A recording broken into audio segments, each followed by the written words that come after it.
twice as Prime Minister. And it's time that we move on. Anwar Ibrahim berkata beliau terbuka untuk berbincang mengenai kedudukan Dr. Mahathir Mohamad jika Ahli Parlimen Langkawi itu bersedia dijadikan Menteri Kanan atau kedudukan yang seumpama dengannya. Bercakap dalam sesi temu bual dengan stesen Channel News Asia atau CNA, Presiden PKR itu sekali lagi menegaskan bahawa tidak wajar Mahathir diangkat sebagai Perdana Menteri untuk kali ketiga. Mereka bercakap mengenai Menteri Kanan atau Menteri Mentor macam Lee Kuan Yew. Saya terbuka untuk perbincangan mengenai hal itu, katanya menjawab soalan Ketua Biro Malaysia CNA Melissa Goh. Potongan video tersebut dimuat naik Melissa melalui akaun Twitternya. Untuk rekod, Lee ialah bekas Perdana Menteri pertama Singapura yang kemudian dilantik sebagai Menteri Mentor selepas beliau berundur daripada jawatannya selepas 34 tahun. Dalam temu bual berkenaan, Anwar dilaporkan ditanya mengenai cadangan agar Mahathir dipilih sebagai calon Perdana Menteri Pembangkang untuk menarik sokongan mencukupi bagi membolehkan Pakatan Harapan kembali menjadi kerajaan. Pakatan Harapan mendapat mandat daripada rakyat melalui pilihan raya umum pada 2018 tetapi jatuh selepas langkah syaratan digerakkan bersama sekumpulan pemimpin PKR serta sebahagian besar orang dalam Bersatu.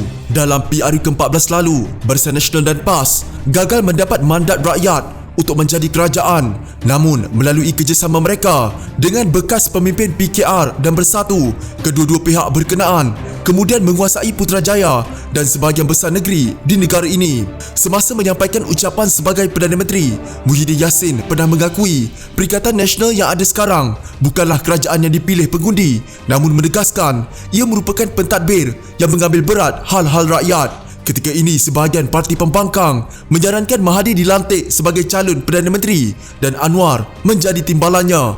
Mahathir kemudian berkhidmat selama 6 bulan sebelum menyerahkan jawatan tersebut kepada Anwar. Bagaimanapun, PKR bertegas enggan menerimanya dan kekal mencalonkan Anwar sebagai Perdana Menteri. Kata Anwar, jika usul itu diterima, Pakatan Harapan akan menghabiskan masa selama 6 bulan sebagai kerajaan tanpa dapat memberikan perhatian kepada usaha reformasi. Sebaliknya berhujah mengenai pelbagai isu seperti tarikh peralihan kuasa dan kemungkinan rombakan kabinet. Kerajaan baru, kata Anwar, mesti komited sepenuhnya kepada pembaharuan struktur. Pada pandangan saya, beliau Mahathir sudah menjadi Perdana Menteri 2 kali. Sudah masanya untuk kita melangkah ke depan. Saya tegaskan bahawa ia bukan isu personaliti, ia adalah mengenai peluang untuk permulaan baru untuk negara ini. Malaysia berhak mendapat yang lebih baik. Ada begitu banyak kekecewaan politik sekarang, katanya. Dalam temu bersama, Ahli Parlimen Port Dickson itu juga dilaporkan berkata Pakatan Harapan mesti bersedia menghadapi kemungkinan berlaku PRU mengejut seawal Ogos ini. Beliau juga yakin Pakatan Harapan mampu memenangi PRU jika ia diadakan.